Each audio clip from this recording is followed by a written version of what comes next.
Okay, we are live. Let's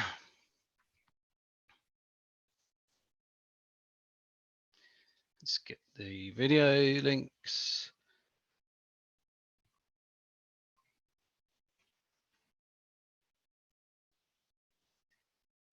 Okay, that's link 1.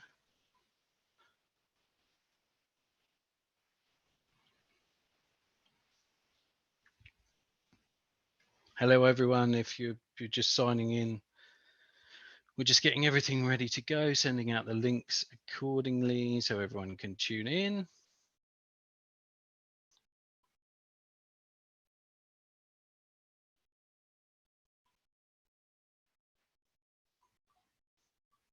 And we should have a Facebook link.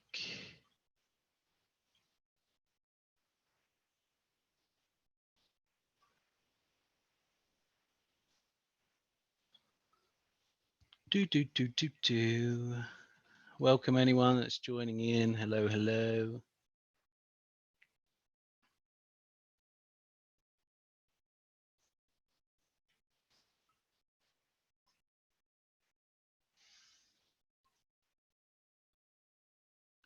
Okay. So we will wait for some people to join us.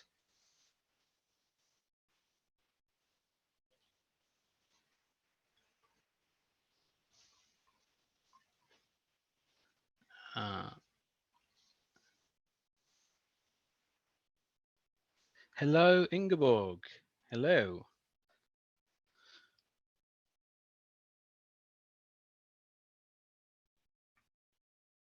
Hi, Stephen. How are you? Hi, Richard. Hi, Peter.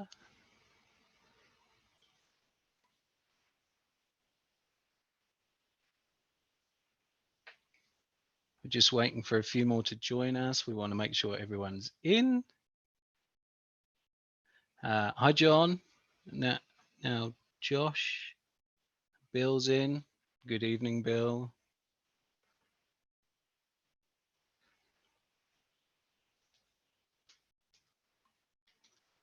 And I just got to send the link over to my good friend Graham.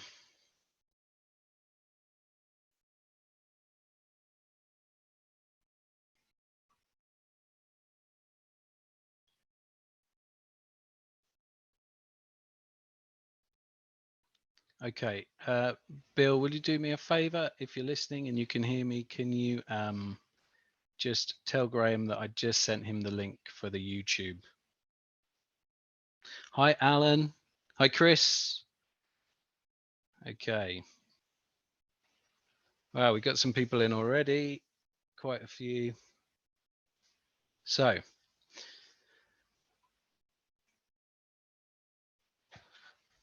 okay. Well, I think we'll get it started. So, welcome back, everyone. Thank you for joining in. I am with Josh, Chris, and we've actually got Mark in with us as well today. Hi, guys. How's everyone doing? Hello. Looking forward to section 2 of this. Should be good. Hello. How's everybody doing today? Yeah, I'm doing good. We're doing a lot of prep again for this. I don't think people realize how much setup we actually put into it. I don't know if Mark, are you there? Can you say hi? Hi everybody, how are you doing? Hi Mark. Hi Mark. Mark is coming in as a sort of to give us a different perspective on what we're doing. So yeah, this should be very enjoyable. Chris is going to be reading your comments. So if you've got anything to say, if you want to ask any questions, address them to him, and we will be having people in on the build as we go. So without further ado, I would like to switch over to my good friend, Mr. Mitchison. Hello. Hello. Right, should be week 2. Here we go. Week 2. Exciting. Right. So let's dive straight in. Yep. 100%. So last week we covered cutting the sail and sticking the sail together. So we should all be hopefully at this point where the sail is totally stuck together and we're ready to sew. But we're not ready to sew. So we are ready to sew, but we're not ready to sew. There's something confusing for you. First of all, today we're going to cover just literally stitching the sail, putting the seams on the outside of the sail with the reinforcements. And then next week we'll be going on to leading edges. And from there, you'll start to see what is almost a finished kite. This week, what you'll need, your sail that you've stuck together, sewing machine, you're going to need a pencil, some thread, obviously, Dacron, your reinforcement template, and your adhesive. And if we've got all that, we should be fine. So, And you're gonna try and keep the pace down for us, aren't you, today, Josh? I am going to keep the pace down. Yeah, you're not going to go at your lightning speed, are you? I will try not to. If I get too fast, just tell me to slow down. 100% we will. So should people be firing up their soldering irons? Yes, so it's probably a good time to, like you said, start heating up your soldering irons. Careful of fire hazards. Yes, don't have the Icarex anywhere near the soldering iron at this point. Or your carpet. Or your carpet. Okay. Right, so my soldering iron is currently heating up. We can see that. So hopefully you guys are all the same. So to start, we're going to need these two templates, which is your tip triangle template and your center V template. I'm using 60mm Dacron. You can get away with 50, but 60mm is better to start with. So first of all, what we're going to do, because that these reinforcements see quite a lot of pressure initially, you're going to want to double strength this. And the really easy way to do that is we're just going to fold it back on itself. So you've got the double layer of Dacron for the reinforcement. So you want to make sure that you've got enough to get 2 tip triangles and 1 center V out of your folded back area. So you can see that I'm going to be able to get both of those and the center V out of that. So I'm just going to crease in this fold line. And I'm ready to cut these templates. So because we're using a soldering iron for this and the Dacron will melt quite easily and attach itself to the template, we're actually going to draw these out before we cut them. That's purely and simply so that you're not destroying your template and getting 2 uneven triangles. So all you're going to do, pencil, ruler, template, you're going to align the template with one of the edges and it should fit within. Do you see how it fits directly within the Dacron here? So all we're going to do, very much like cutting it, we're going to line up our ruler with the template and we're just going to mark that cut line. And same with the other side, making sure the template hasn't moved. Mark the cut line. And then you can see, it's not very clear on the camera, but the lines should leave a direct show of the template that's been left there. Because the angles of this should be the same, what you can immediately do is you can align the template with the cut mark that you've labeled after using the template. And what you'll get is you'll get an exact equal, or you should get an exact equal cut of the same reinforcement. So aligning this edge with the same edge on the other one. Does that make sense, guys? Yeah, it makes total sense. But I stupidly didn't leave enough to do 2 lots because I'm a dunce. Yeah, make sure you don't do that. Yeah. So I've made my cut marks for both of those triangles. So we know that they're ready to cut. Can I interrupt at this point, Josh? Sorry to absolutely. Sorry to cut you off, but I just want to say hi, Graham. Graham's actually managed to tune in tonight. Oh, brilliant. And Bill just said that he's on, so that's fantastic news. Good evening, Graham. Sorry, Absolutely. Josh. Good evening, right, carry Graham. All right. Just going to adjust that slightly. There's a bit of an echo on this line, guys. Yeah, hold on. It's probably me. Right, so back to what we were doing. So you've left enough area to also get the center V triangle, center V reinforcement. You only need one of these because it's going in the center of the kite. So what you'll find is that if you've done this well, there's a little section here, just on the outside of one of the triangles, where you're going to get no wastage from your Dacron. So very much like before, and this one's a little bit more fiddly because it's a smaller reinforcement. Just going to line up and literally just trace the shape with your pencil.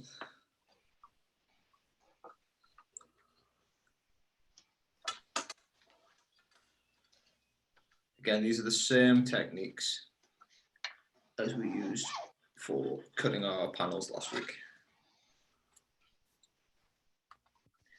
And I'm just going to cheat and do this freehand because it's very, very fiddly. But as long as your templates are thick enough, you can use the width, the thickness of the templates like the ruler, but not when you're cutting, only with a pencil.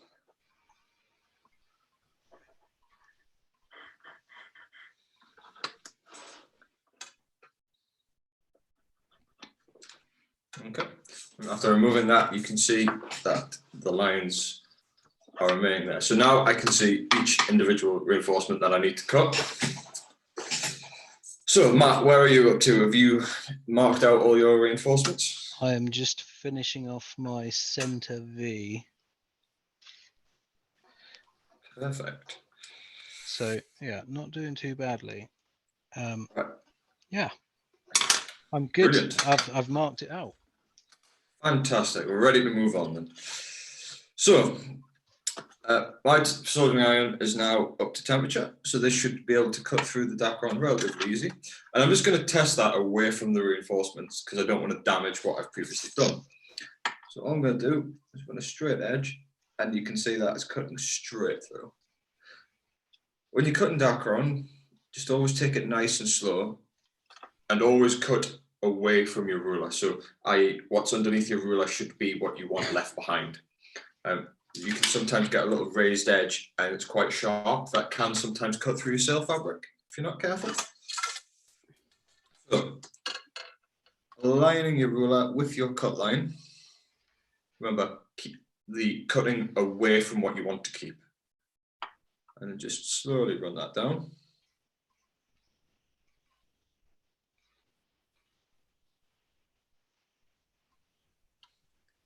It should come straight off. So again, aligning your next cut. Now this cut is quite important because obviously I've said that you cut away from what you want to keep. But because this is cutting directly down the center of two panels, you just want to elevate your soldering iron a little bit and you should get a relatively even cut all the way around. But you just want to take this one just a little bit slower so it's nice and smooth.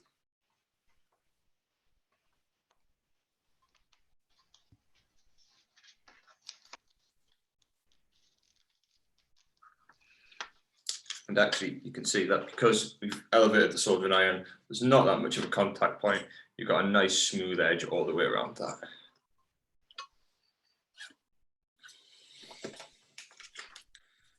And that is actually the first of the reinforcements, so that you know that's ready to go. And again, same with the next line, you just, same process as before, nice and smooth. Take it easy.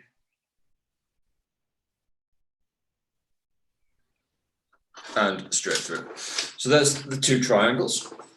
So they're ready to go. We can use those now. Next reinforcement we're needing to cut is the center V. Now this is again a little bit more fiddly because of its size, but it's just persevering. And it's the same process as before. Just mark up your line with your ruler and nice and slow. Actually, because of its size, you can normally rattle these off quite quickly. I normally cut about 15 of these at a time just for ease because these are my least favorite part of a kite to cut. Don't know if you can relate to that, Matt. Yeah, I can definitely relate to that. I just have no fun cutting Dacron at all.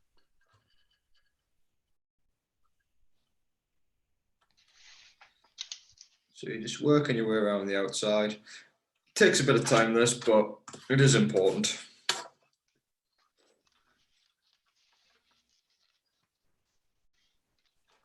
If you don't have Dacron, you can use Mylar for this. But again, take it easy, especially with the Mylar, because with the Mylar, you'll find it melts a lot easier.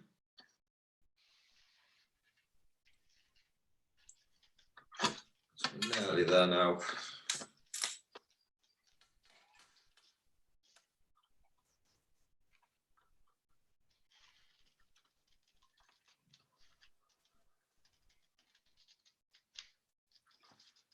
And there is the center V. So that's ready to. Sorry, carry on. So that's ready to go. Go ahead, right? Continue. I was just going to ask: are there any questions in the chat? We're sort of flying through it. Just wanted to know if anyone's got any questions about what we're doing. Chris? Yes, hold on. I've got a quick question. Yeah, go for it. These two triangles are now stuck together. Do I rip these apart? So you should have 2 double layers. Yeah. Yeah. Awesome. That's what I'm going for. Yeah. So you don't want to rip those apart. You need to leave those together. Right. We're done with the soldering irons now. So you can turn those off.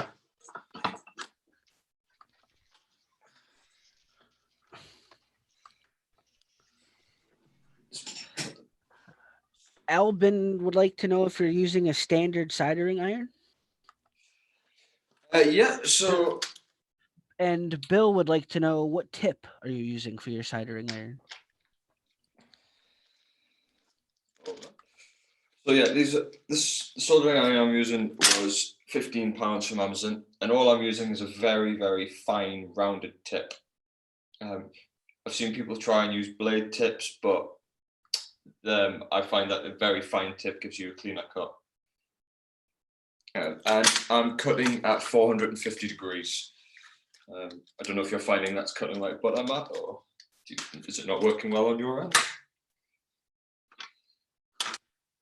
No, it's all good. It's all good. We are good to go. Perfect. Okay, so we're actually done with the Dacron for now. We'll not need that again until next week. You can move that outside. And we're going to go back to everybody's favourite of the adhesive. That I'm sure if you've been using, you'll find out it gets everywhere, and it's quite a pain in the arse to get rid of. Yeah, actually, shout out to a mutual friend of ours that has supplied me with. I'm sorry, but I have to show this off. Thank you. You know who you are. Okay, I won't tell everyone who you are, just in case you get spammed. But this is a very handy 3D printed spool, and it has proved to be very, very helpful for building these. So, thank you. Yeah, go ahead, Josh. Sure. Okay. So I've just been asked if I can. I'm just going to put a bit of white paper under here so you can see what I'm doing. I'm sorry if you missed that before. I will do a follow-up just showing you that process again after this video.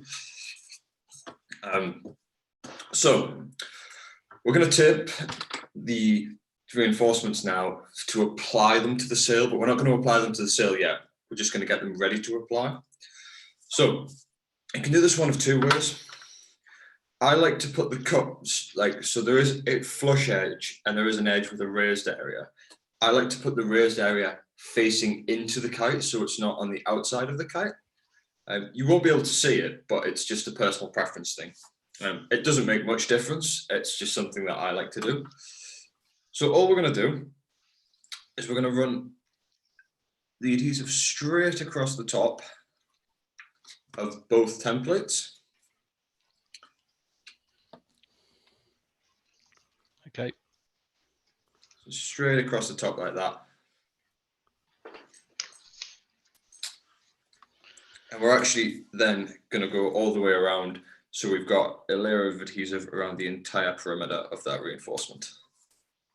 And it's the same like last week. We're applying it, then blemishing it on with our finger just to make sure it's not going to come off.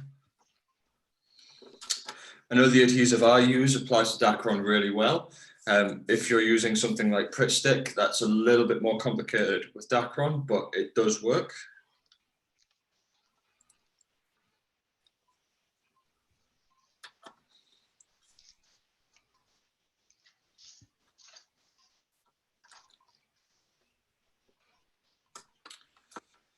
So we've applied that all the way around, so you know that any contact point to the sail is going to be well and truly stuck down.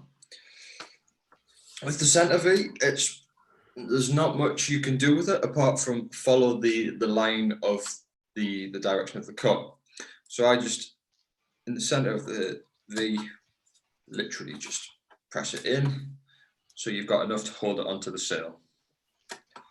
It is vitally important to apply adhesive to this section because we're not actually going to sew this to the kite. It will be sewn into the kite, but we're not going to sew it on initially. So if it falls off, it will cause a problem down the line. So that is the reinforcement stuck and ready to be used later on in the video.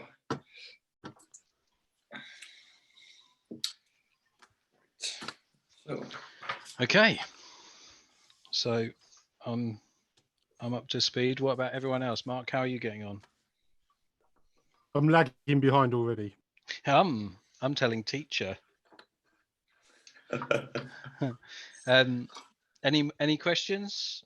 Anyone questions at home? I have a few questions. Can you tell us a little bit about your sewing machine that you're using, Josh? Yeah, so I'm using a FAF 1222E. It's an old industrial unit in a domestic package. It's a brilliant sewing machine. I've got a walking foot on there. It makes stitching flawlessly easy. And in fact, it does the work for you. I'm not the best stitcher in the world, so I'm really appreciative of a machine that does the majority of the work for you. But we'll get onto that in a second, actually, because that is, in fact, the next step. If we're ready to move on. I'm ready if you are. Everyone else ready?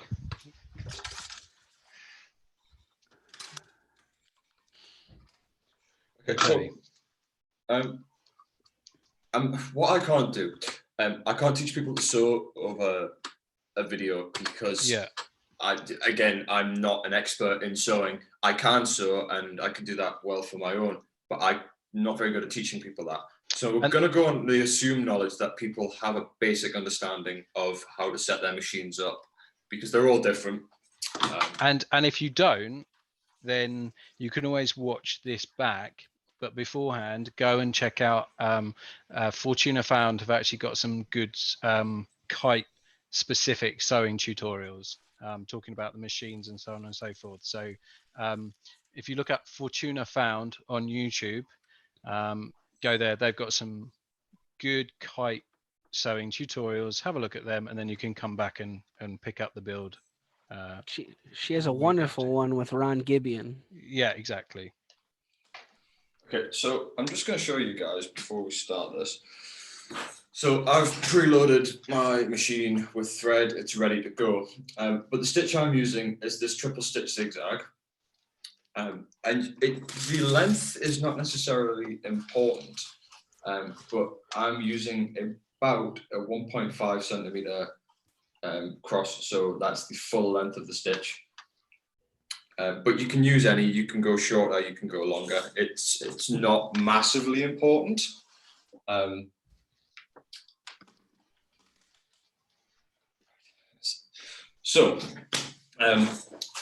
If you've got a bit of scrap, it's always good to make sure that the stitching, the tension is equal, it's not going to skip stitches, and that you're ready to go. So, I already know my machine's ready to go. Matt, are you ready to go? I haven't tested my machine. I've got my bobbins loaded, so yeah, now would be a good time to test for sure. Okay. I think we want to see what you're doing with your machine just to make sure show you how you're testing. Yeah, okay. Let's do this. Yeah. All right, so I'm using a Singer, which Josh reliably informs me is nowhere near as good as his machine. I didn't say that. We're gonna give it a good go anyway. So what I've got my scraps here, Josh. What would you recommend is a good way to test? So because when you're sewing a kite, you're always sewing at least 2 layers of Icarex. I normally just fold it in half and run the stitch that I'm going to be using down that end just to see if it's like smooth. There's no grabbing, but it's sewing equally. Tension's right. Okay, you can see when there's an issue. So I actually I have made a few kites, including a couple of quad line kites. So I actually make marks on my machine, different colors for the stitch that I know that I like. So I've already sort of pre-adjusted my machine, the dials, the width, and so on and so forth. So for That me, sounds familiar. Yeah, for me, it's literally a case of if I find my pedal, putting the foot down, and let's give it a go.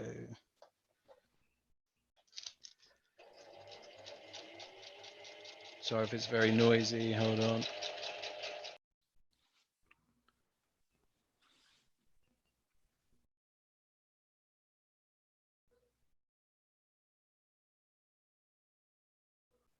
That's looking pretty equal, like it's doing what it should be doing, Matt.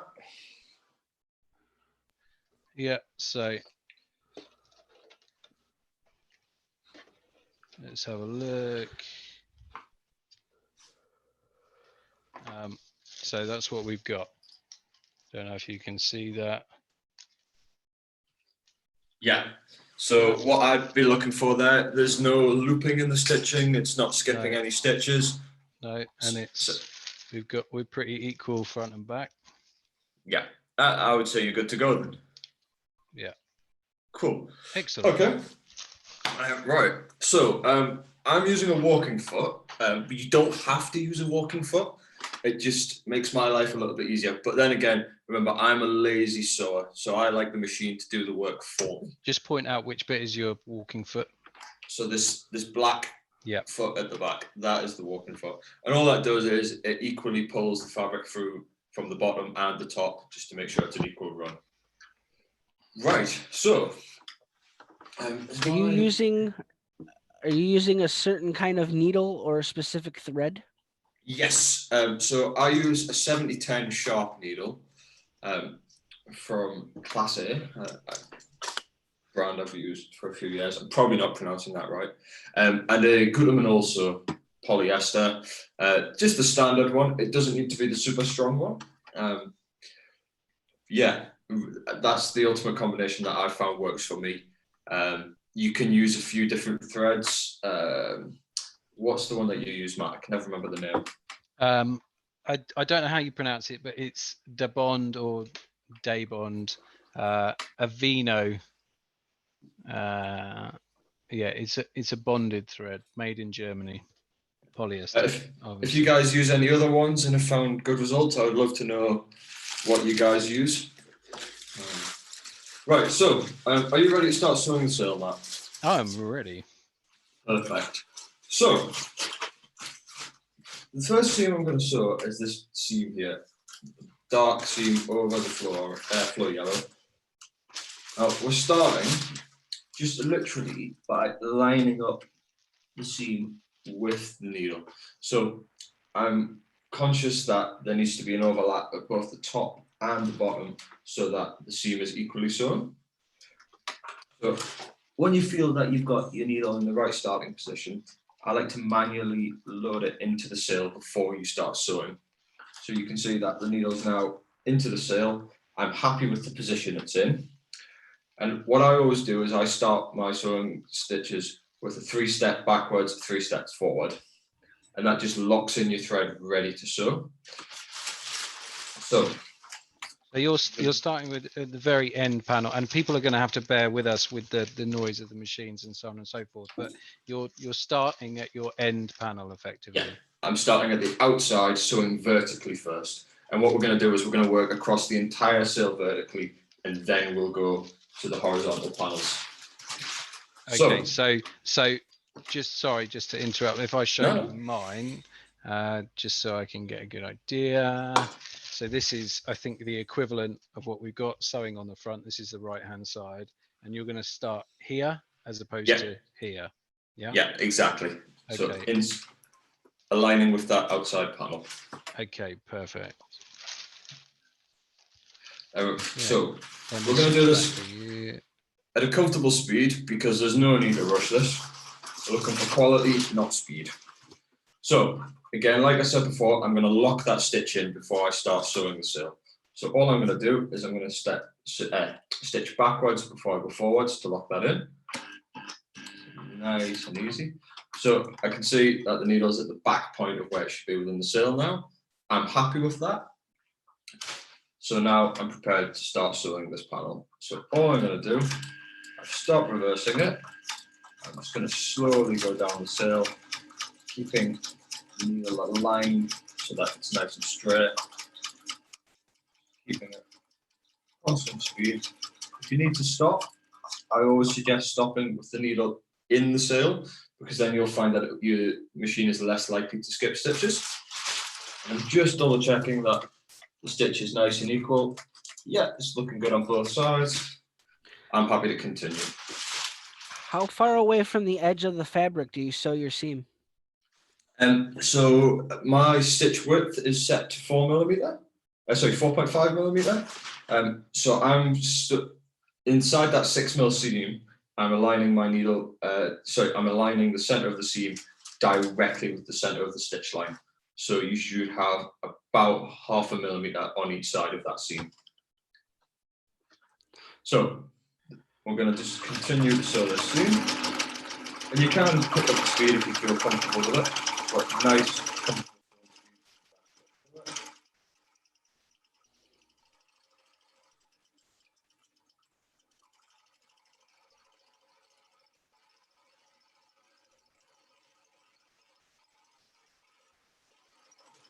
So I'm coming up to the end of this seam now. So I need to stop at this point here. So what I'm going to do, I'm going to align it to the point where I want to stop, and bear in mind that I want to go back to lock that stitch in as I do that. So I'm going to slow it down just as I get to the end of the seam. So at this point now, I know that I'm coming up to where I want to start to lock that seam off.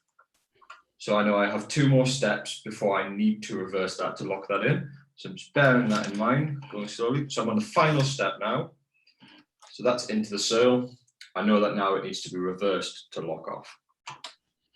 Ingeborg in chat is asking, what is the shape of the stitch? Oh God, did I miss that? Sorry. So yeah, it's a 3-step zigzag. I don't know if you can see that on there. It's not a very clear camera.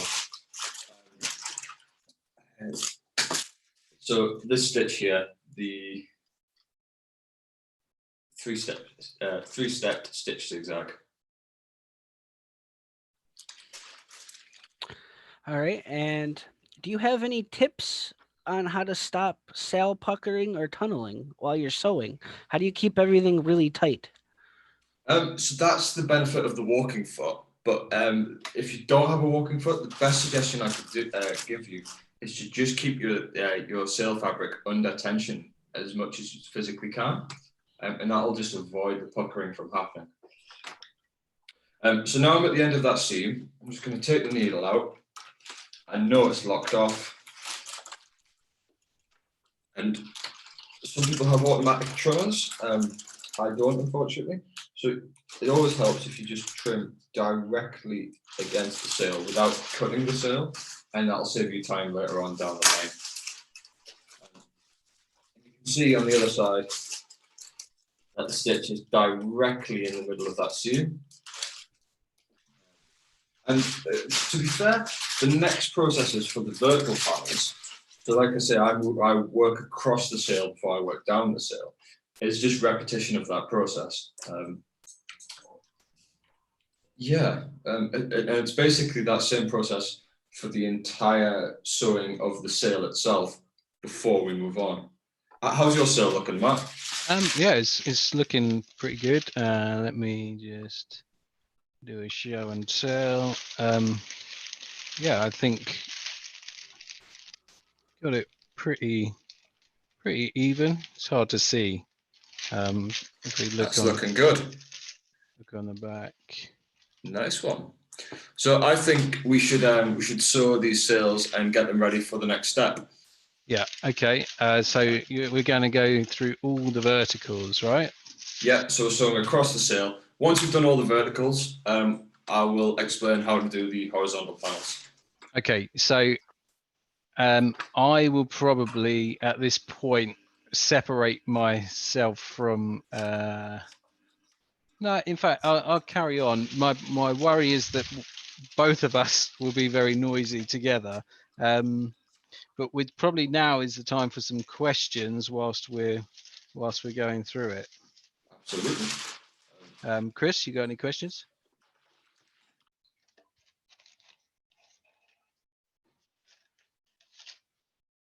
You're muted, Chris. Sorry, buddy. Sorry about that. I have a question. Yes. Josh, how did you get started sewing? What were some of the first things you sewn when you first started? So the first kite I ever sewn, or sewing the sail. What was the? Well, it doesn't necessarily have to be kite related. How did you get started sewing? It was absolutely kite related. Okay. So when I first started making kites, I wanted kites that I could make quickly because I was destroying sails very, very fast. But I was sewing parachute ripstop for sails, which if you've ever tried to sew, it's a bit of a bitch. Did you make a lot of mistakes early, or did you kind of catch on fast? No, my sewing used to be terrible. It's much better now than what it was.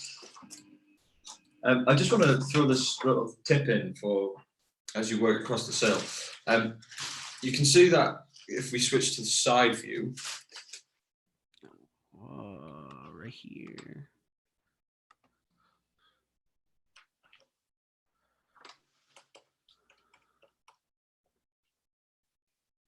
Are we there? There we go. You can see that the sail is now, there's that much inside of this area of usage now that it's actually compacting off the side. And what you'll find is that that can sometimes misalign sewing. So what I do, I just roll the sail as I'm working along. And that stops you from having anything hitting this edge and aligning itself wrongly. Just a little bit of a tip there. Good shout.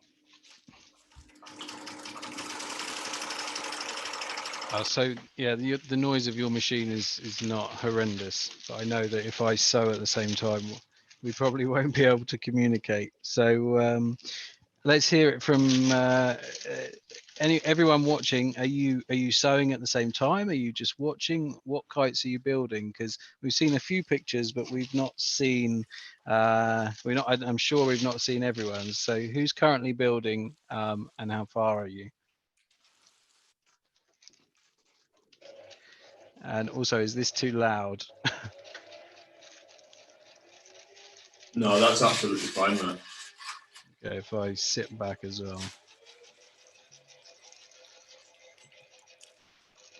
Where are people tuning in from? That's what I want to know. We had some, we were pretty far and wide last week, so. Majority of people are watching on Facebook. We have currently 7 on YouTube. Okay.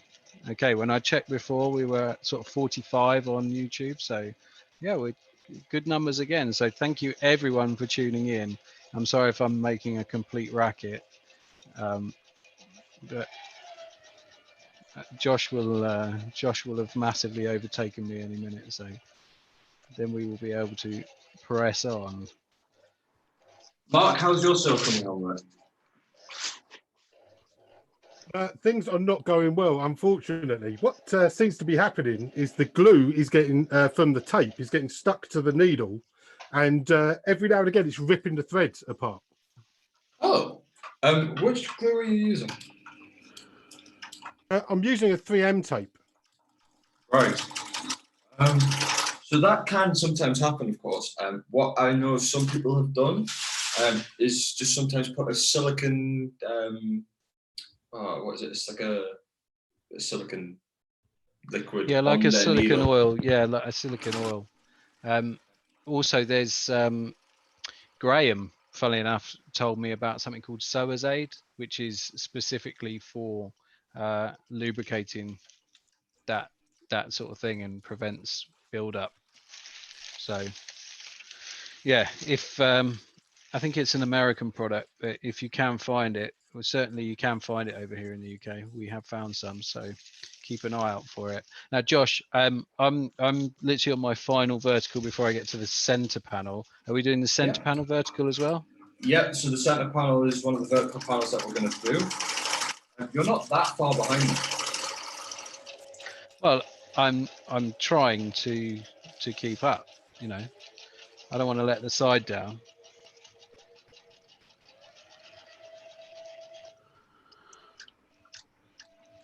Now, when you are sewing the opposite side, do you turn the kite around and sew from the bottom up so that it's easier to pass the machine sort of with inside the material? So if you look at my camera at the minute, I've actually rolled up the majority of the sail. Oh, yeah, so okay, that's yeah. not actually necessary. And what I find is that keeps the consistency in any discrepancies across the sail quite even. Right, okay. Does that make sense? Yeah, that makes total sense. So I should be rolling up my kite. If you're rolling up the kite and it keeps unrolling, you can use a bit of masking tape just to hold that roll in place. Okay.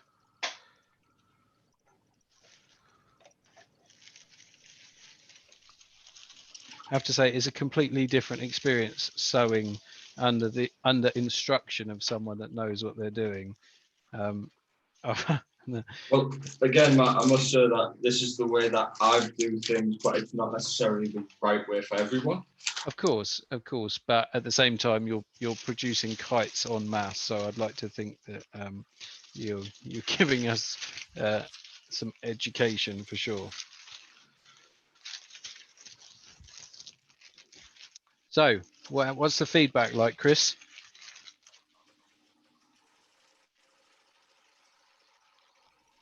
People are enjoying themselves. Right now, they're talking about Okay, so needles. Craig, I keep a rag with a bottle of alcohol to wipe the needle. And yes. Peter Jansen, a little washing up liquid in the water and drizzle the needle with a brush. Okay, that's a good shout. Yeah, that's really helpful. I'm going to try that now. Yeah. Ian doesn't use tape. Never liked how it looks in the air. Pritt stick at the most. Water soluble so you can remove it after. Or trust me on this, use a water spray. Yeah, I mean, funny enough, Ian, I know what you're talking about with the water spray, because if you're ever doing stickers and vinyl and stuff like that on a hard surface, and water works fantastically well. So I know what you're getting at there. I can believe it. Well, I'm going to test a few of these out. I'm going to go get a bottle of water spray. Okay, that's good that we get some live feedback on people's suggestions. What else have we got? So let's have a look. Yeah, alcohol wipe. Yeah, Peter suggested alcohol wipe. Sticky needle, WD-40, but don't spray it on the fabric. Yep, good shout. The issue I found with WD-40 is it leaves a residue on the fabric even when you're sewing. Oh, because it carries, it stays on the needle. Yeah. Okay, so yeah. Fair enough. How does it feel from that? So I'm just approaching one side of the center panel because I just paused to read some comments. Okay, so I'm actually... Sewing black on black is a lot more difficult than the others. Getting it exactly in the right place. Have confidence, go on a whim. Yeah. Yeah, Right, so I've sewn all my vertical panels now. impressive. So I'm just going to give you a second to catch up, Matt. Oh, excuse me, but I'm not Do you going to have give you any too long. sewing? Do you have any sewing influences, Josh? People that kind of you look up to or helped you learn to sew or anything of that nature?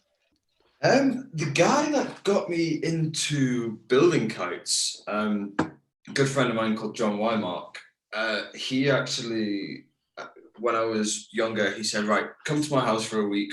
I'll show you how I build a kite, very much like what we're doing now. And I looked at the way he was stitching kites, and it was just like, you know, it was beautifully put together. So I kind of guessed that John was my influence for stitching. In fact, the very reason that I bought this machine, because this is the machine that John taught me how to sew on, and yeah, it's brilliant. Yeah. Right. Matt, are you happy for me to move on? Just to Yes, keep the flow mate. going? Yeah. Please go right ahead, because yeah, I'm I've got half a sail to still sew. So you crack on. Okay. Is everybody doing good with their bobbin? Yes, that's a very valid point. Now that you've sewn quite a length of stitching, it's good to check that your bobbin does still have some remaining. I've got a bobbin alert, which tells me when my bobbins are going to run out. So I know that my bobbins are actually fine at the moment. So the next step, what we're going to do is we're going to start at this point here in the kite. At this point here, and we're going to run along this top horizontal panel all the way to the center, and then all the way back out to the bottom tip of the kite. And that's one continuous stitching length. It's the longest length in the kite, and it should, in theory, come out really clean if you get it all the way uninterrupted from point to point. So I'm going to go through that. It's exactly the same process. It's just bearing in mind that the kite is going in a different direction. And there will be, once you get to the center of the kite, there's some obstacles with the sail, but I'll show you how I get around those. So, very much the same process. Sorry, I realise I'm being loud. No, you're not. I can hardly hear you. So, about to start, it's the same again. So I'm going to go 3 forward, 3 back to lock that in. So now I know that's locked in, I'm happy to sew. Somebody said before about sewing black on black. What I often find is if you watch the direction of the weave, sometimes that's a clear indicator of 2 panels and there's a seam there. And it sometimes makes it quite obvious when it's hard to have color difference. So I'm just going to start sewing this. So now you can see that I've come to a point where there's a thread in the way from a previous. If you chop them off on the way is normally the better way to go about it, but I'm lazy, I do it at the end. And you just got to pull those out of the way when you're sewing, just to make sure they don't get tangled in the mechanism. So again, just continue the stitching. So there you can see that there's multiple different directions. I'm using that to identify where the seam is.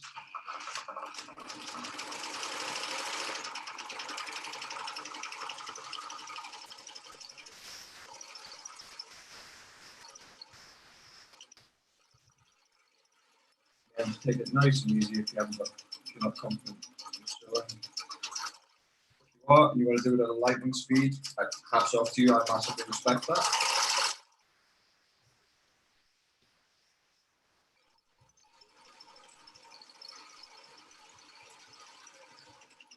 So now I'm coming up to the point where I can see this is where the 2 panels join, and it's not obvious because of the positioning of the center panel.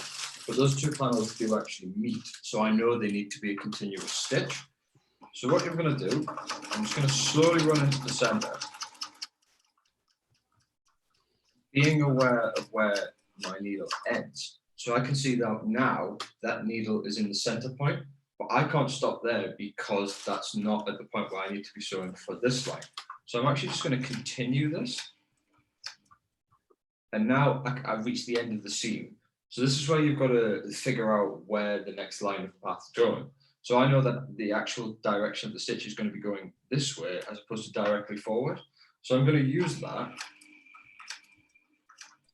and end up directly on this line, knowing that that's where I want to be stitching next.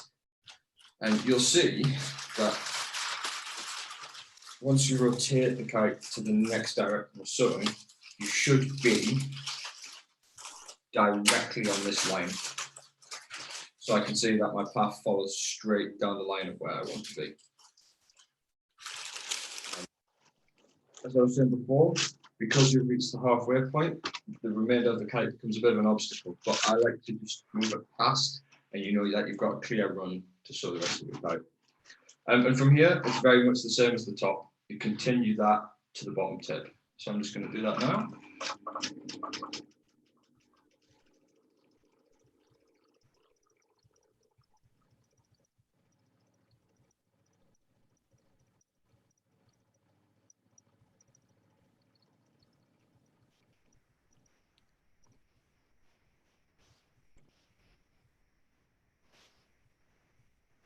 You're doing that very, very quietly. It's almost seamless. Definitely not seamless. I'm sewing the seam. So Like magic. let's have a look here.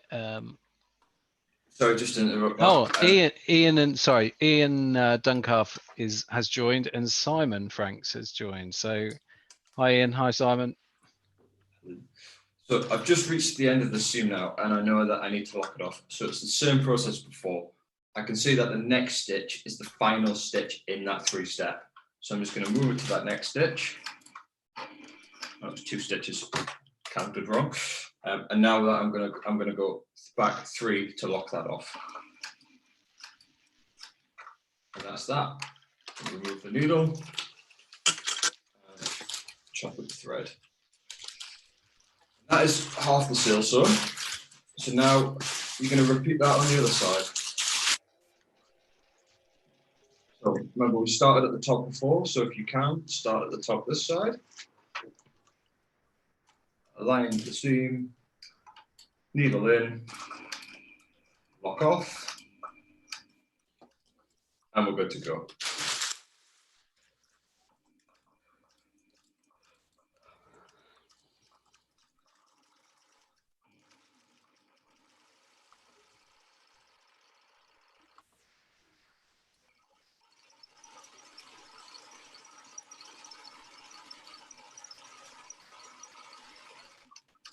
How are you getting on, Matt? I am just approaching finishing my verticals.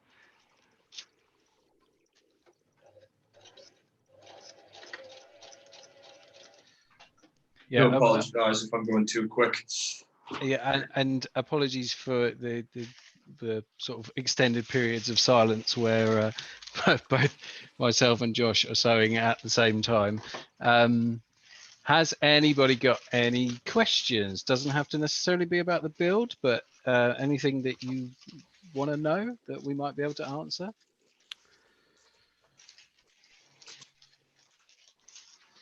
So the Dwight, that's not too much different from the standard pulse, right? You do everything the same, leaders set, everything's all the same still?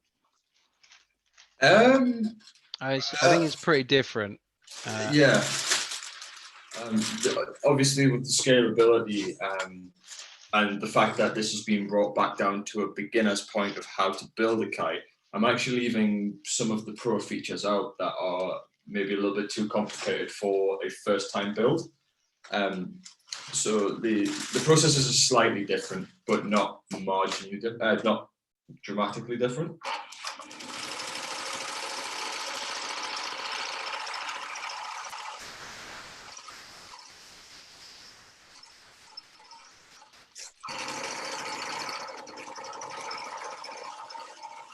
How many people have we got tuned in? Wow, we've got 40 on Facebook, 5 on YouTube. Hello, everybody. I hope we're not missing any comments. Just checking.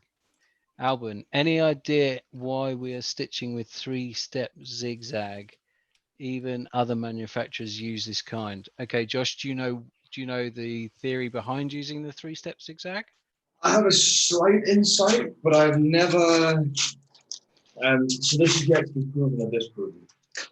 The idea behind the 3-step zigzag is that there is a kind of an elastic effect in the stretch, and it gives the sail kind of an essence of moving, so that you're not making a solid block. Now, there are in some instances where you would want your kite sail to be solid, and then manufacturers use rolled seams, a very, very solid stitch. But for sports kites, typically you see a 3-step zigzag to allow a little bit of movement in the sail.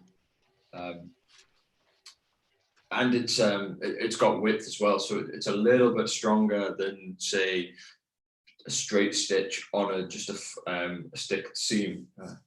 I haven't got the most insight to it, but that's what I believe to be the reason. I've actually just finished stitching my sail now, and to give Matt some time to catch up with us and anybody working on at home, what I do typically at this point is I'll just go around and cut the threads off that have been left on the sail from stitching. There isn't really a technique to this.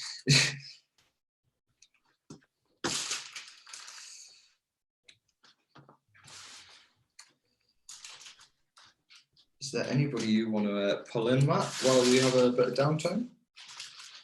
Oh, that's a good shout. Does anybody actually want to come in and join us in the Zoom chat? I know there were a few people asking last time and we sort of run out of time a bit. If you want to come in and join us and show us what you're doing, then please let us know in the Facebook comments or the YouTube comments, and we will organize you coming in.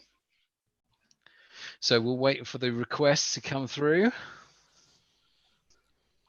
Is there any sort of learning curve for the smaller quad?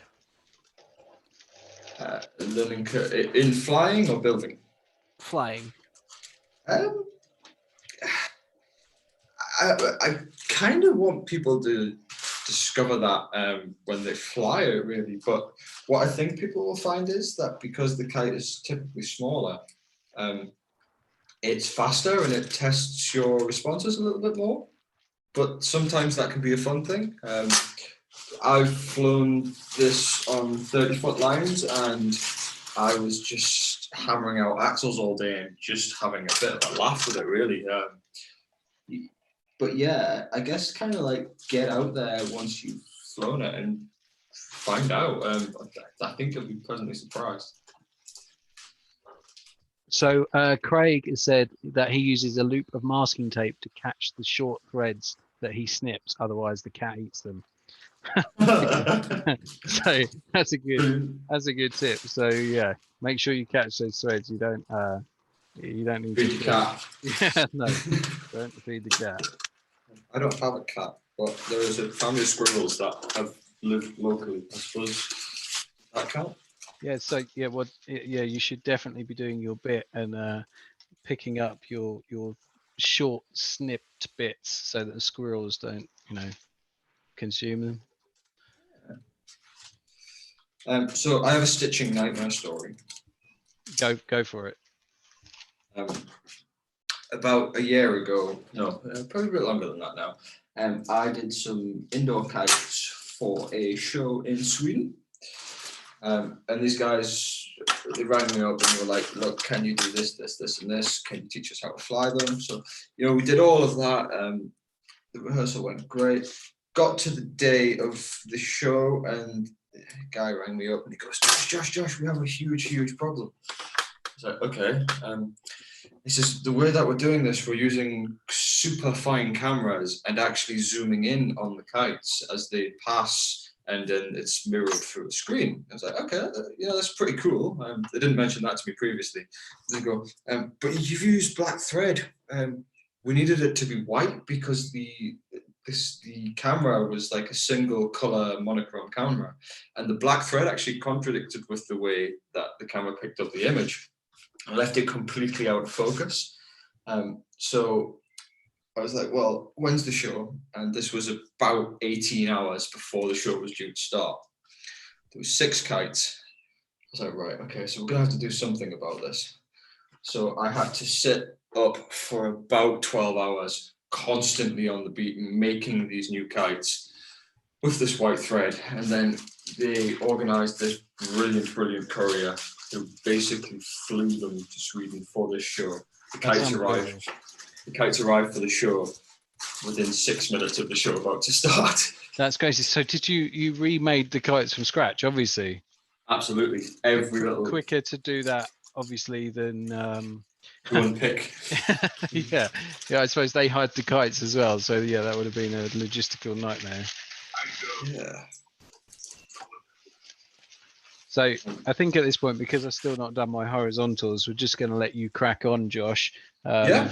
for the rest of the build. Yeah, like we did last time. And so I can actually manage the chat and see what is going on. And yeah, so let's go from there. Right, who wants to come and Perfect. join us in Zoom? I posted the link. There's got to be a few people that fancy it. Oh, here we go. We've got someone in. I don't know how you pronounce it. Is it Jairo? Jairo? Garcia? Oh. While these guys are doing that, I'm just going to explain the next Yeah. step. You go ahead. You go ahead. Who else have we got?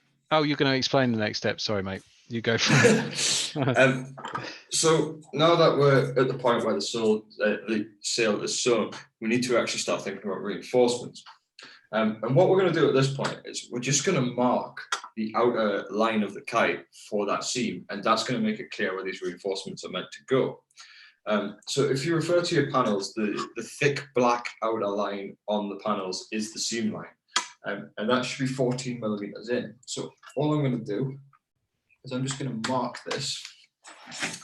And then with a pencil, I'm going to go around the outside and actually mark it on the kite. Okay, yep. Now, you don't have to do this if you feel comfortable knowing where that 14 mil line is. But it just makes it a little bit more clearer for you. Sorry. No. I wanted to share something that I do, and you can tell me how horrendous it is. But I actually, I don't measure. I stick a width of the 6 mil tape to the front, and then sort of fold, including a millimeter, so that then when you fold it in on itself, it then becomes the actual border that you require. Is that a horrendous tip?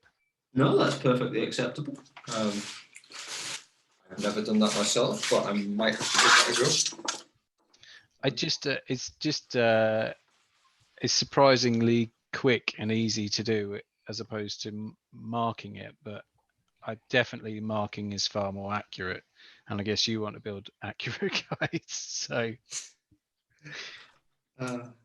just a little pro tip for you there, mate. Just a little pro tip for you. I'll be sure to give that a go. Oh, we've got Rich in. Oh, hi, Rich. Hi. Oh, we got a kite. Let's hold up your kite, Rich. Oh, look at that. At the verticals and horizontals, that's one side, and the other side. Ah, that's awesome. Wow. All right, let's show everyone. Sorry, we're going to spotlight on you. Can you just hold them up again so we can see? Beautiful. Oh, that's brilliant. Look. Is that silver ripstop? That is silver ripstop. It's all nylon, yeah. Awesome. That is awesome. That is seriously good looking kite. Thank you. Thanks for joining us. It's nice to have more and more people in the Zoom. So let's just switch back to Josh. I'm still marking the outer line. Is there anything else you guys want to focus on for a while?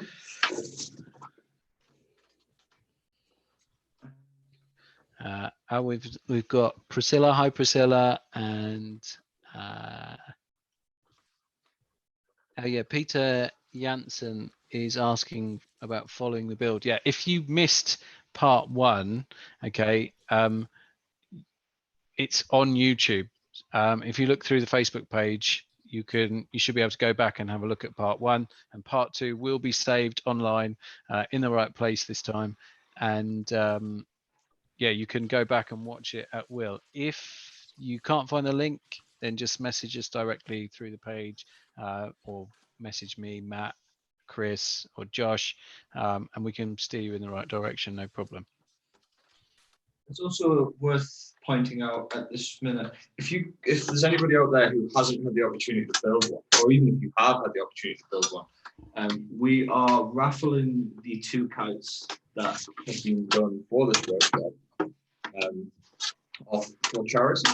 So all you've got to do, if you do a £3 donation to a charity of your choice, that will be the equivalent of 1 entry to this raffle. If you send us proof that you've actually sent a donation to the charity, you will be entered into this raffle automatically.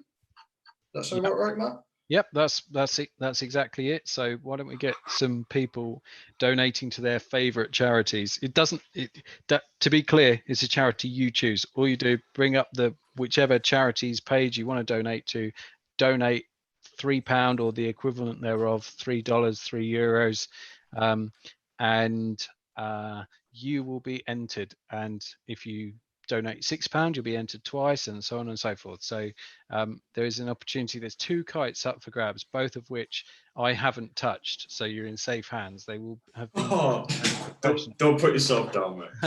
So yeah, some genuine mini pulses, and they're very, very limited edition to have actually been made by Josh. So yeah. Right, can we switch back to the overhead camera? Of Yes. course we can. Right, so I've just been around and marked that 14mm line. Like I was saying before, that's not absolutely essential, but it will help for the next step. So what we're going to do now, we're actually going to effectively install the reinforcements, and then we're going to stitch them to the kite. So because I have that mark of the 14mm line, I know I can see clearly where the reinforcement is meant to go. So what I'm going to do, I'm going to separate these because I only need 1 this minute. I'm going to take the backer off so my adhesive is raw to the kite.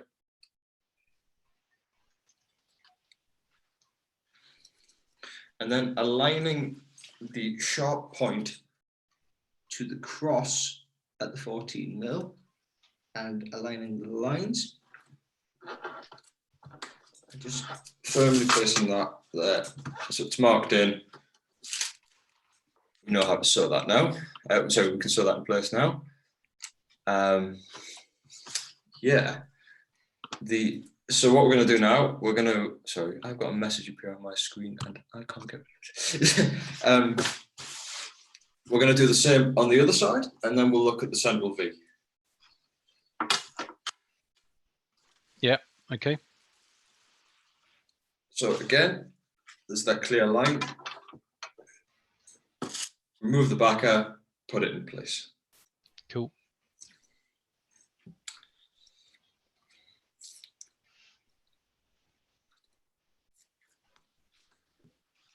Hopefully we've got someone else coming in. I'm sharing the Zoom link like crazy, but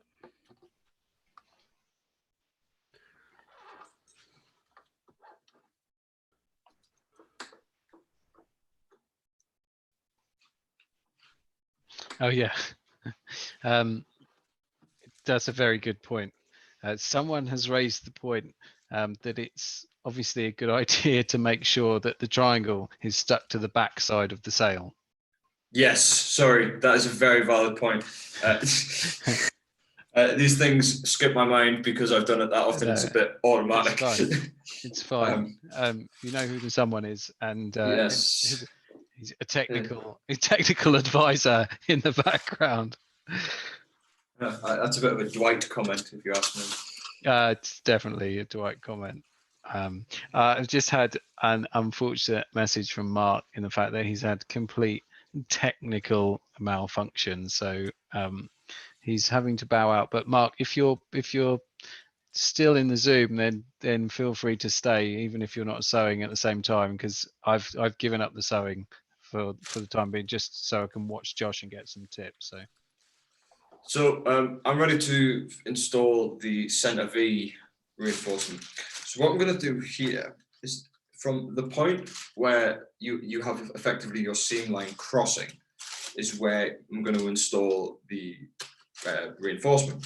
But I actually need to cut between that V point and the outside of the kite, because I need to be able to fold that inwards. So all I'm going to do is, I can see, look, you might be able to see that there's a line that I've drawn between the point where the cross is and the outside of the sail. And all I'm going to do, cut along that line to the point where the seam stops. And it's really important to stop when the seam stops, or you will be cutting into your sail. You can just do that with a pair of scissors. It's a shortcut, and the cut is actually disguised once we hem the kite. And then again, same as before, take the backer off the reinforcement, and then you're aligning the reinforcement with the lines. This one can, sorry? I have to say, you're very tidy with your backer.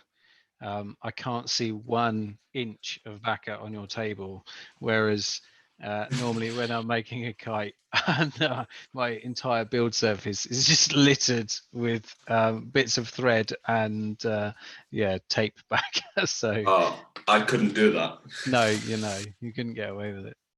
An important point here is that it's sometimes wise for the future step, if you just draw a line down the center of that reinforcement with a pencil, I'll make that clear why that's important in the next step.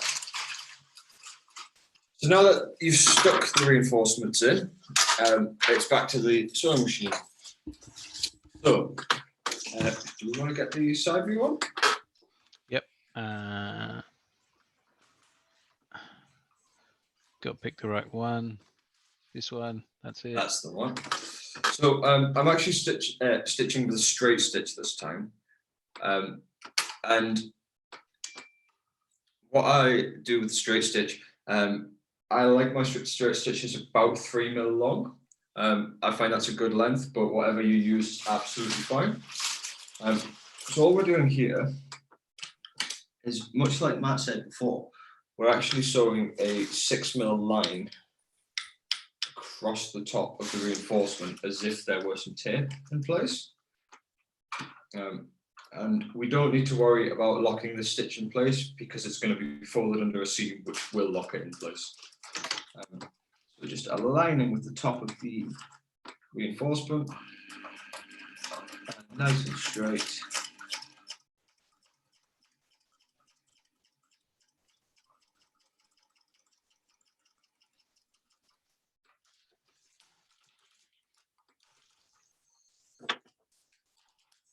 Just cut the threads after. What you should end up with is something a little bit like that. Nice, nice. And as you can probably expect what's coming here, it's the same on the other side. So lining up, nice and straight, and so.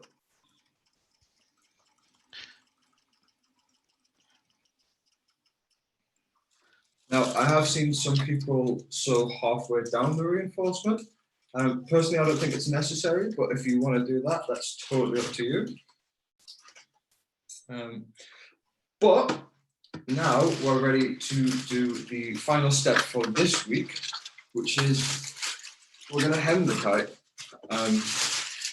So the reinforcements are in place, the sail is sewn, you've marked the outside line of where we're going to be hemming. So what's a good step to do here is just have a quick check before you do any further, and just make sure everything looks as it is, looks as it should. No threads remaining, the reinforcements are in the right place, the line, the 14 mil line is clear. You know that you're ready to move on. So what I tend to do before I even start sewing the outside line, I fold it first, so I know that the fold line is in the correct place. And all you're going to do there is just follow the line that you've previously put on the outside of the kite. These lines again are on the template, so if you want to follow the template for those, you'll get it more exact.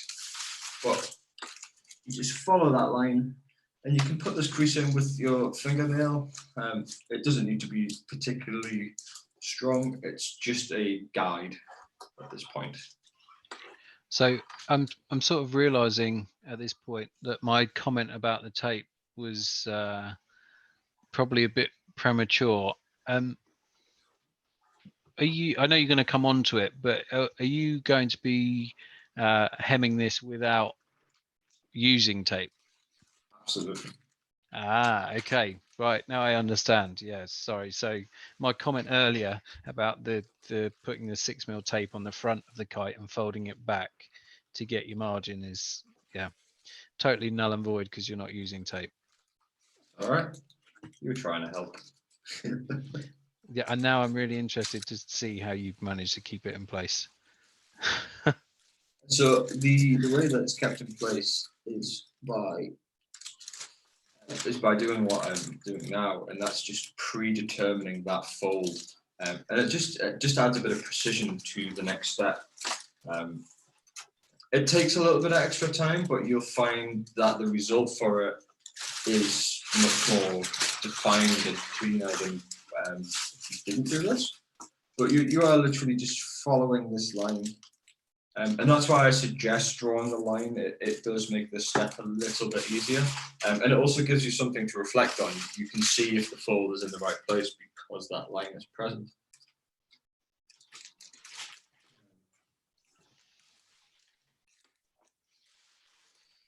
So you're folding to the 14mm line, aren't you? Yes. Yeah. Again, on the back of the kite. Yeah. So there will be an interesting point when we get to this part of the reinforcement where there is actually an excess that isn't folded into the kite, but I will get onto that when we actually stitch this. So I'm just backtracking and picking up a comment from Facebook. Priscilla, I did mention it before up earlier. The reinforcements are made out of Dacron. You're asking what fabric for the reinforcements. It's made out of Dacron. That's for the wingtips and the center V. Go ahead, Okay, Josh. So I've folded that line. I can see the crease. I know where my boundary is now. So now it is back to the sewing machine. Just get this to focus a little bit. So you're in the straight stitch. A bit of a tongue twister that. So we're starting at the very top of the kite. So see that the light. What we're going to do. So from what we've just done, we've got that fold mark now, and we're actually going to fold the outside of the kite to that fold mark, effectively folding the remainder in half. And then once you've folded that in half, you're going to fold it in on itself again on the predetermined fold line, and that gives us a nice even seam. Does that make sense? Does that explain? Just go back over that. And I know what you mean, but so you've initially folded to the 14mm line.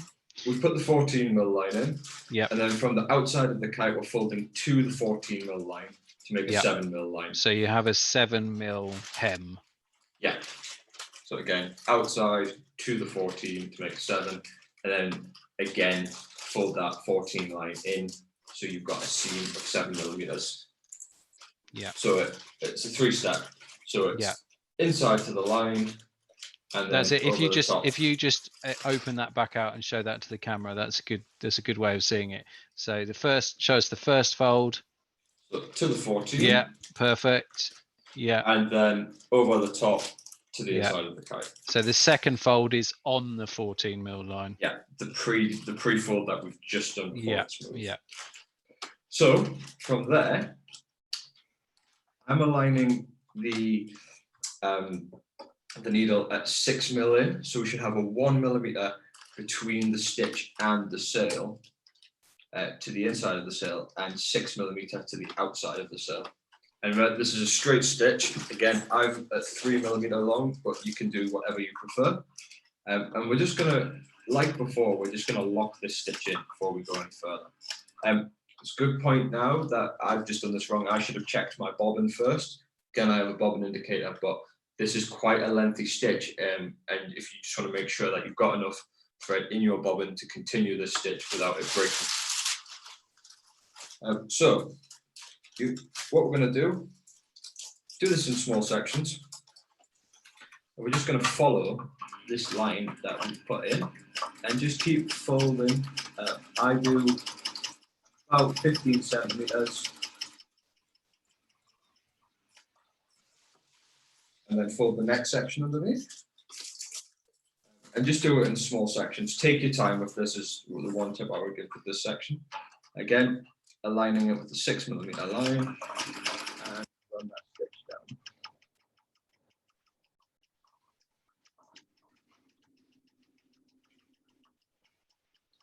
And what you'll see with this plan is that there's quite a lot of this plan is dictated by the panel. So your boundary is 14 millimeter, therefore you know it has to be a 7 millimeter seam. And that just gives you a bit of guidance, and it makes it quite mathematical.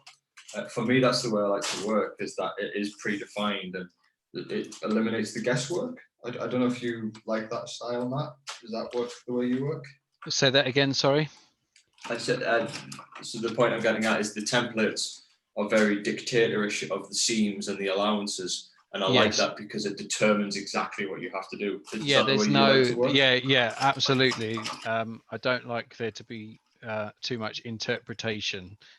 I like it to be, yeah, this is the way to do it. And yeah, definitely the templates and the way it's done sort of cements that all in. So yeah, it's good.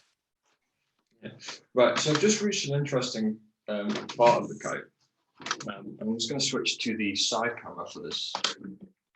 Yeah, okay. Side camera. You're on the side camera. Yeah.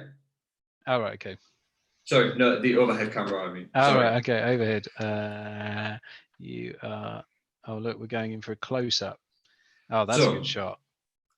We've got this section here where we are doing the same process as before, folding inwards. But what you'll find if you do that is that you get this quite untidy edge here. And it's going to be really difficult for me to do this one-handed. So I'm just going to align. Okay, is that still clear? Can you see that? Yeah, more or less. We can see what you're doing, yeah. Okay, great. So what I'm going to do is I'm actually going to crease that fold in really strong. And then I'm going to take this section, the furthest section away, and we're going to fold it along the line that the reinforcements there. I'm just going to do this and then I'll show you guys. So do you see? Okay, yep. You see what I mean? There, so it tucks it in, so it's a nice tucked in point. Yeah. And then I'll just take my hands for this. Oh, there we go. There we go. And just really iron that crease in. I have a folding bone that I use. You can use a ruler, but just make that a really sharp crease. Then from there, you repeat that process of the 14 mil at the 7 mil line to the 14. And I'll show you why in a second, but it gives you this really tidy, this half kind of representation, and it takes away any kind of that's like a great excess. tip, Josh. That's a great tip.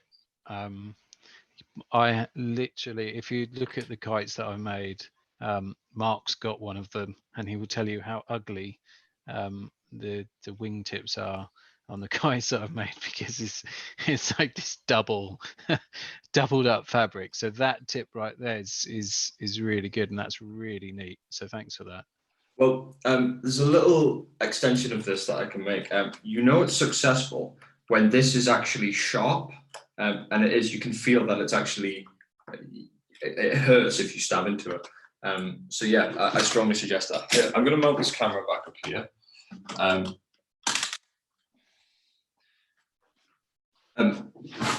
What we're doing now is just continuing exactly as we were before. So 6 mil to the outside of the kite. Can you get a side view again, guys? Yeah, hold on. Where are we? Oh God, I've lost where your side view is. Ah, here we go. Yeah, sorry everyone. There's an amateur in the gallery.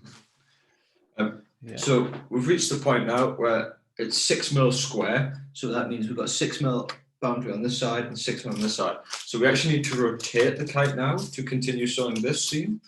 So the way I strongly suggest is pierce the sail with the needle as deep as you can and then rotate it. And that'll just stop you from skipping the thread. And people will find that this is a common place for the kite to skip a stitch. Can I just do a couple of comments, Josh? Yeah, sure. Go for it. Okay, so first of all, we've got Joe Hadsiki watching. Hi, Joe. So, inventor of the Hadsiki wing. And also, we've got a couple of comments. Peter Janssen is... So I think Peter Janssen is suggesting either he's confirming what I said or that he does the same thing with the 6 mil tape on the front and uses the tape to stick it in place. Also, just something to mention, Tobias Pick, maybe a bit early, but when will you reveal what's needed in terms of carbon rods, recommended flying lines, etc.? So the rods, we have got a list, a parts list on previous posts. So if you want to go back and have a look, it's on there. But also we will be taking you through the other bits that you need. Well, probably at the end of this episode, we can mention something about the rods. Also, sorry, Josh, I know you're desperate to tell us the next bit, but have we got any donations yet? Can anyone send me proof that they have donated their £3, €3 or $3 to the charity of their choice so that we can enter someone? I mean, the chances of winning currently are very, very high. Right, go ahead, Josh. It's all right. I'll keep going because I'm going to sew to the point where the next kind of iteration takes place. Okay, just butt in and shout at me as and when. It'll be about 15 seconds. No worries. Okay, 15 seconds of filler. Yeah, wow. Okay, so Joe. Hi, Joe. How's it going? Nice to see you. I don't know if he's still in here or just popped his head in. But if you are still in here, thank you for joining us and watching. Is everybody having a great time right now? I mean, I'm having a fantastic time. I could watch Josh work all evening. There is definitely an extreme care and neatness to his work that It's I quite do fascinating, not isn't possess. it? Yeah, sadly, I have sausage fingers, so I can't Right. finesse as well. Right, Josh, go. Overhead, please. Overhead, yes. Your overhead is here. Okay, so I'm just going to make that a little bit more defined. So you can see now that we're at the point where we've reached the central point, the central, effectively halfway. And it's not that complicated what we're going to do next, but you're following this fold on above the reinforcement. It's really important that it's above. But the reason that I asked us to mark this line before is we're going to continue this stitch to this line, and effectively should be stopping about here.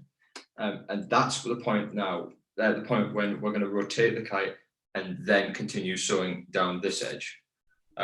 it's quite a basic point, but quite a important one, is to make sure you stop exactly at the center.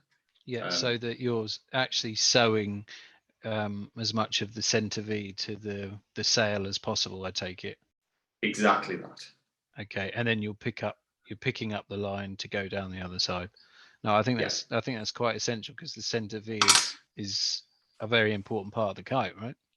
Exactly. In fact, this part is very, very crucial, because if you get this part wrong, you can tear your kite straight up the center. Yeah, there's a lot of force going through that point, and yeah, once it goes, that force only increases. Yeah.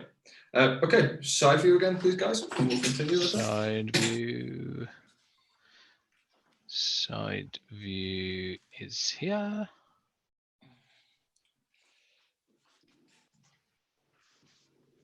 So I realize this camera is not the clearest with the LED, but that is actually one of the points I would like to make. If you get the opportunity, upgrade your sewing machine bulb to an LED. Specifically, white light makes this whole kind of process a lot easier, because you can see a lot more. That's another good shout. Alan says he's also enjoying watching you work. Alan Oxon? Yes, yes, the Alan. Well, I don't work very often. No, that's a lie, actually. So I'm just about now to the point where in about a centimeter, I'll be at that central point. But I'm actually just going to fold the seam beforehand, for the pure fact that it's easier to fold it and get it underneath the presser foot before you reach it. It's quite difficult to get that fold after you've reached the central point.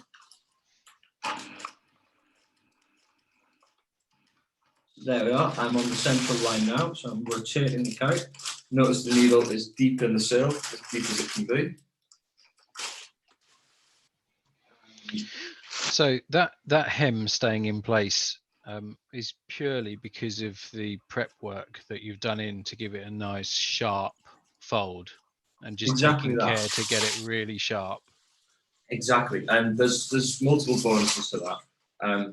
It's clean. It doesn't add weight with the extra use of tape. And actually, I think once you understand that technique, you can do it quite rapidly, and it makes it a lot quicker. Yeah, yeah. I didn't make this clear before, but one thing that if you've got the opportunity and you do make a lot of these kites, this tape, this metal rule is actually set to 14mm wide. So I know that I could just put that straight on, run my pencil straight down, and there's my boundary line. So you'd be saying, sorry, Matt, I didn't hear a word of that. That's cheating. Have you gone, Matt? I think the connection might have gone. Yeah, I think I might have had Having some technical difficulties. Yeah, I think it's Matt's line, Chris. We'll keep going and hope that Matt can reconnect. Yes. I'm just going to continue sewing the seam using the same alignment as before. It's 1mm on the inside, 6mm on the outside.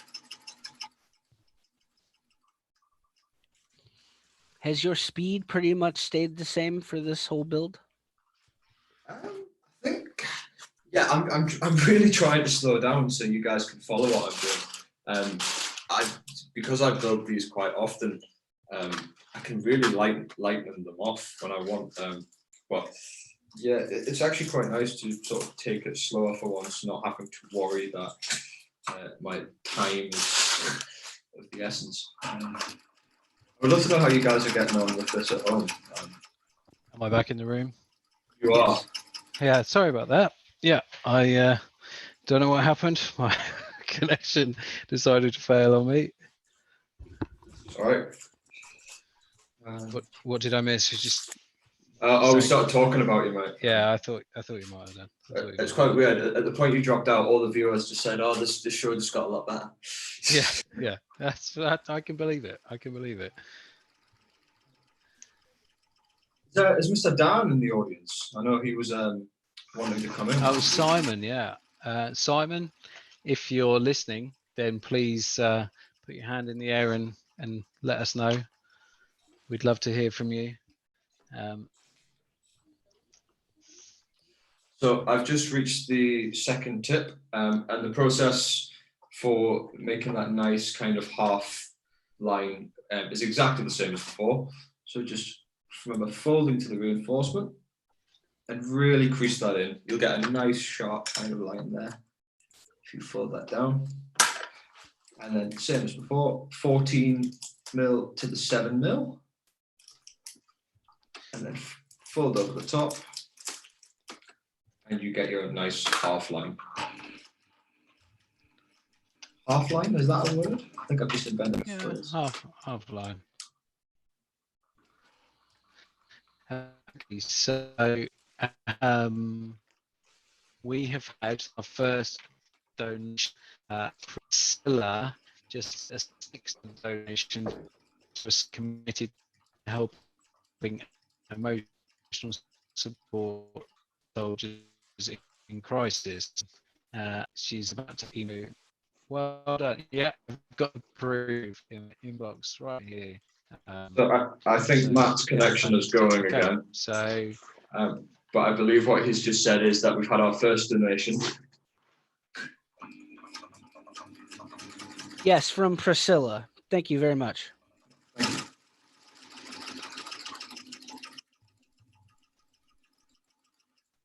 Anyone else out there that has donated, please send us a picture.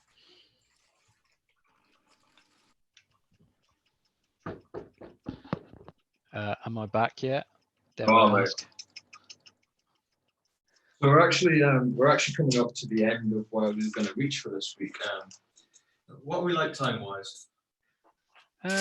We've been going an hour and a half. Okay, that's probably good timing then. So I'm just coming up to the last 20 centimeters, and what's really important to note now is that you lose a connection point as you get to the end of the seam because there's nothing left to hold. So just slow it down when you get there and actually try and pivot around this point, and it'll keep your precision in the stitching.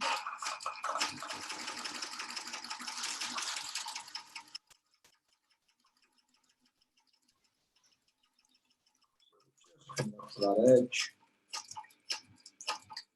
And this is the point where I'm going to lock the seam off. 3 back, 3 forward. And for this week, we are done. Fantastic. Oh, okay. So Bill's saying, oh, we missed a load of comments. Okay, apologies to the comments that we missed earlier. But yeah, we will address them in due time. But yes, Bill has got the same sewing machine as me. Fantastic. Sorry, Matt, there is one point I would like to add. Yes, go for it. And I'm actually going to do this to this model. There is a lot to be said for double stitching your outer seams. It gives the kite a little bit more strength in some quite crucial areas and reduces stretch. So what you can do, if you so choose to, you don't have to do this. Like we said before, with the 6 mil on the outside and the 1 mil on the inside, you just reverse that. So you've got 1 mil on the outside and 6 mil on the inside. And just give your kite an extra level of stitching on the outside of the seam, and it'll just give your kite something a little bit extra, less stretch. And if you get the stitching good, it's really, really nice to see that sweet kind of parallel set of stitching. So I'm actually going to do that to this kite, just as an extra bonus, and you guys can do that at home if you wish. It's not essential, but I think it looks pretty damn good, and like I say, it has bonuses for stretch factors.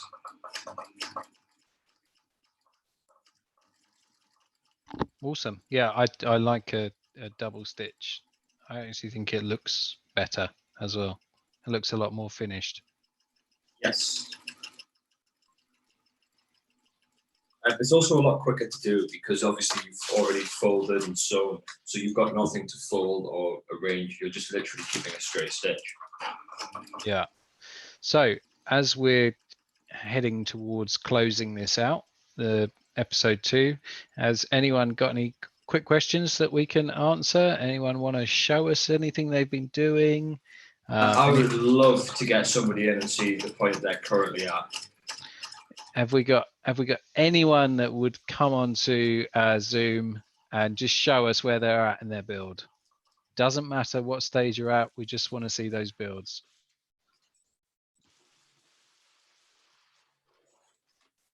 Anybody? Well, Matt, do you want to see my disaster? Oh yeah, okay, right. Let's all feel sorry for Mark, because Mark has put in a ridiculous amount of effort, including the 2 hours that we spent yesterday making sure that he had the shots that he wanted to have. So, all right, Mark, I'm just spotlight on you, okay, and let's take us through what happened. Well, it's probably worth pointing out that I was the amateur that you brought on that never done any sewing before. But as you can see, let me see if I can get that on there. I got about halfway through each of these runs. Yeah. And then the stitch started snapping. So I suppose I've got to unpick all of that and have a go at it again, do I? Josh? Sorry, I just muted while I was saying that. That's completely up to you. Unpicking is a solution, but bear in mind, if you unpick, unless you're really, really accurate, you're leaving your kite with a lot of tiny little holes in it. And each of those holes is one point of weakness. So if you can deal with maybe the stitch gone wrong, or if it's not going to have too much of effect to the overall kite, sometimes it's that way up of, do I want the holes in the kite, or do I want the stitching to be a little bit off? So I would say it's up to you, really. So what should I do? Should I go over the stitch that I did before, back it up a little bit, and then just keep on going? Yeah, so if you do want to do that, I normally cross over by about 2 centimeters, just to make sure that strength is still in the sail. Obviously, you stop for a reason, so there's going to be a weakness there of some sort. But yeah, it's about 2 centimeters and continue. Okay, I'll do it. And I'm going to do all of the suggestions that were mentioned today and see if that helps. The water was helping at one point, but I think I had bigger issues than that, to be honest. Just a nice comment for Josh from John Young. Watching Josh takes me back a while ago when I've seen Josh making a first kite in his dad's flat. He's come a long way since, so that's nice.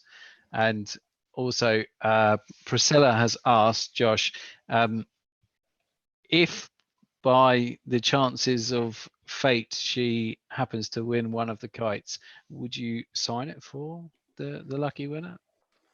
Absolutely, I would be more than happy to sign these kites, or not sign them if that is also a request. Well, Priscilla, I got to tell you, at the moment with you've got a very high chance currently, because we need some more donations. So remember, everyone, charity of your choice. Just send a £3 donation to the charity of your choice, send us proof, and you are automatically entered into the draw for one of 2 kites that we are raffling off. That is not limited to any country, though. We will send these kites across the globe. For my American friends, that is $3. Yeah, the Americans get it cheap. Yeah, this is when American charity donations go skyrocket from the UK, and you wonder why. So you can also donate more than once and have a higher chance of winning. Is that correct? That's correct. You can donate as much as you like, and we will divide it by 3 and enter you in the draw that many times. So any charity of your choice, just take a screenshot and send it to us, and you will be entered in the drawing. That's it. That's it. Am I allowed to enter? Or would I don't think that's fair, is it? No, I don't think so. No, because knowing my luck, I'd probably win, and then there'd have to be some sort of inquiry. Yes, it's a fix. Yeah. I'm nearly at the end of hemming this kite, and I just want to show you guys, once I finish this, where I'm at, and that'll make a standing point for where we should be for next week.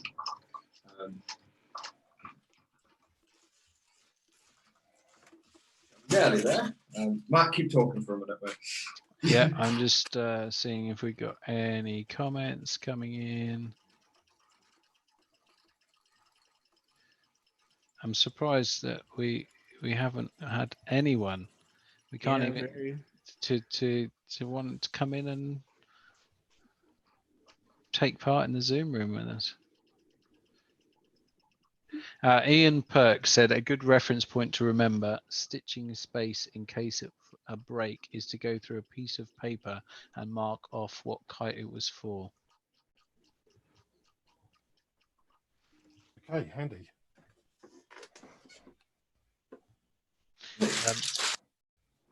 I'm not sure if I am following that.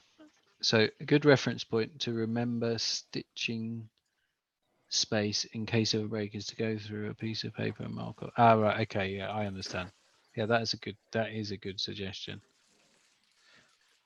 Matt, if you want to go back to overhead.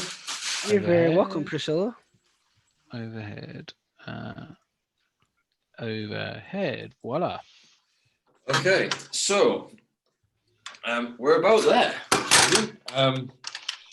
Look at that And- beauty. Look at it. I'm just going to move these out of the way.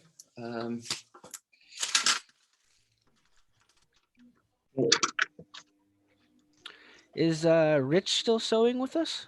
How's he doing? Oh, Rich, are you there? Oh, he's coming. Do you want to? Should we see where Rich is at? Yeah, let's see where Rich is at, and then we'll. What? I'm at the same spot I was at before because I have to go back. I didn't attach the center panel yet. But so I got to do that before I can do all the edging. But yeah, this is where I'm at. I got the two halves and I've stitched them together. Hold on. vertical design. Let's see. Let's have a close up of this. Let's see your stitching.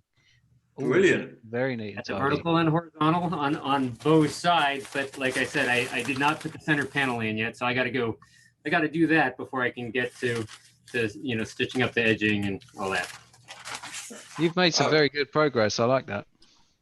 Thanks. I'm looking So- forward to seeing that one in the air. I have to say, That's that one of and them- Alan Poxon's got very, very nice color scheme as well. So I want to see that in the air.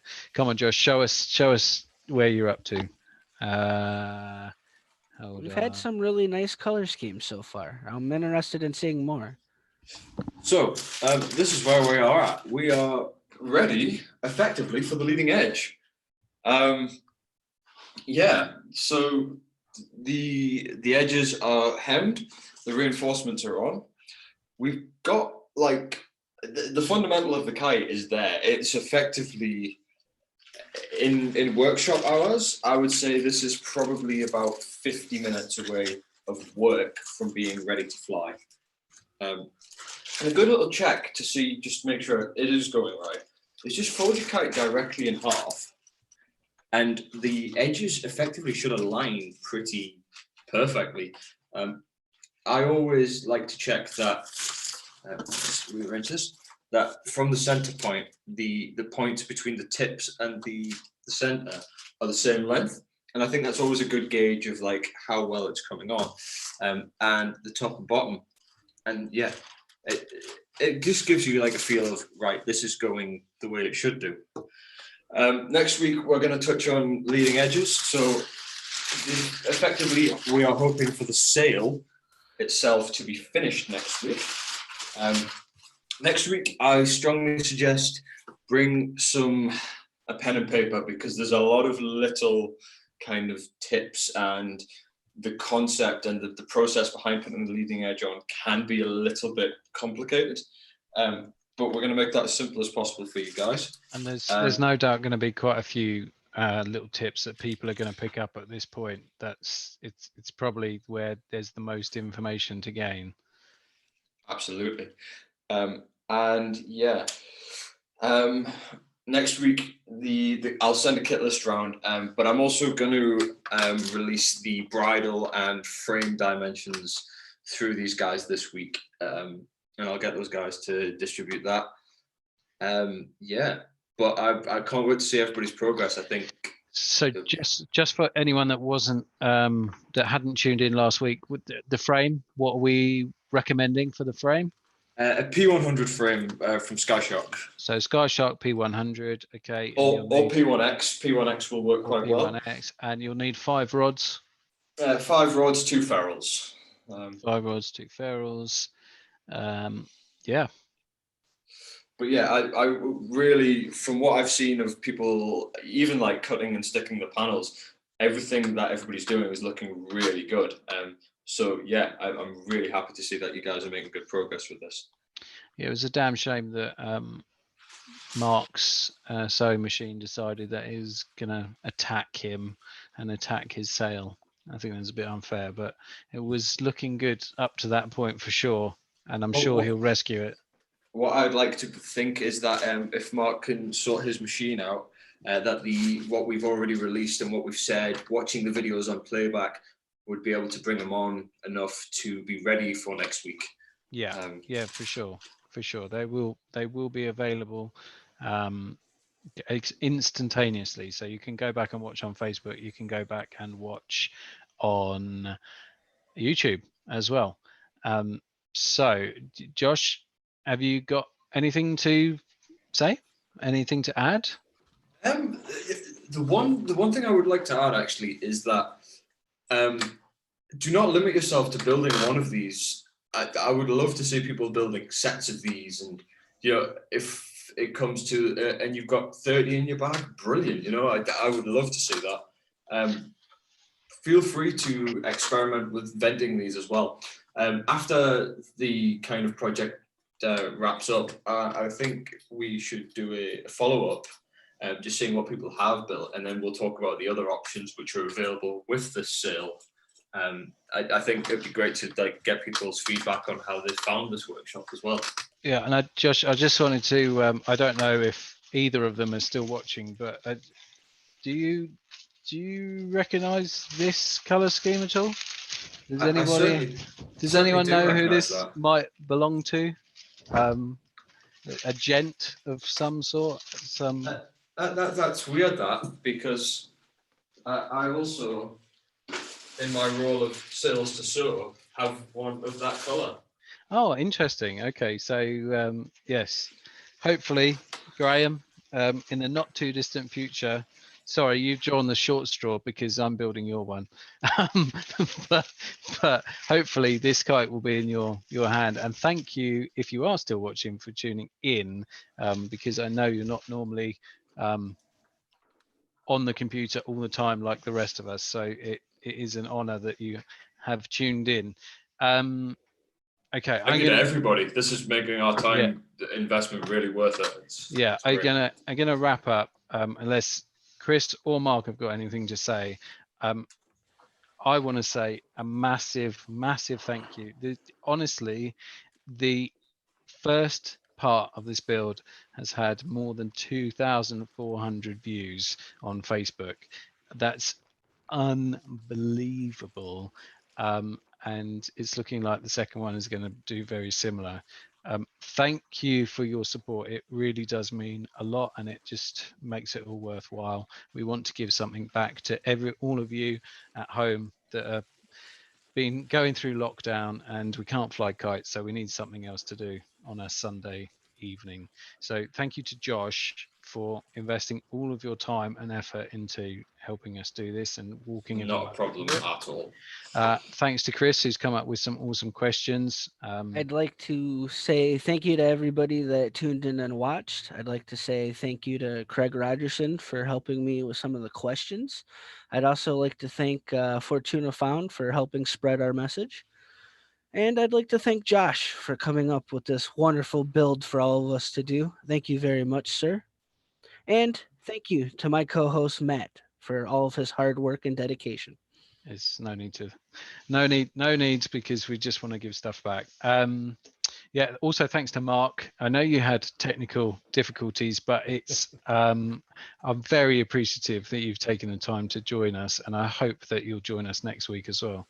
I'll get it right by next week. Don't worry about it. This is my week gone now. Yeah, that's the rest of the week. It's just going to be taken up by solving the problem. Rich, thank you for joining us and showing us what you've been doing. Your kite looks fantastic, and again, thank you And to everyone. please get those donations in if you can. If you can Yes. spare the £3, we would love to see this kite end up with you guys. And it's To for a be great clear, we are not looking for any money for ourselves. This is find a charity that you believe in and just give a small donation of £3, $3 or €3, and you can win a kite professionally built by Josh. That's got to be worth it. If I could, I'm going to donate anyway. I tell you what I'm going to do. Next week, I will donate, okay? And I will donate once for each kite. And I'm not going to take part, but I just want to show you how easy it is. And that, if you can afford to, put your hand in your pocket and make a donation to charity. Right, everyone, thank you very much. And I think that's it. Everybody wave, say bye.